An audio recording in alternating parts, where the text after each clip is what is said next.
Russie-Algérie, pour le meilleur et pour le pire. Dans un entretien à Russia Today, l'ex-ambassadeur de la Russie en Algérie, Vladimir Titorenko, a souligné l'intangibilité des relations entre les deux nations. Tandis que de nombreuses autres sources russes, analystes et médias ont rappelé qu'absolument rien ne pouvait altérer celle-ci, au regard de leur caractère historique et de la parfaite convergence des intérêts des deux pays et de leur position sur les nombreuses crises internationales qui secouent le monde actuellement. Ces mises au point ont plongé le Maroc, la France et Israël dans une profonde déception.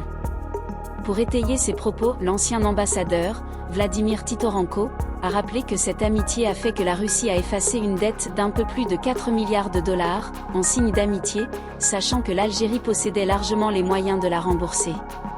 Un cadeau de plus de 4 milliards de dollars pour un pays riche en pétrole et en gaz. L'ancien ambassadeur a surtout mis l'accent sur la coopération militaire, énumérant un certain nombre d'armements acquis par l'armée algérienne auprès de la Russie, évoquant un contrat s'élevant à 8,2 milliards de dollars.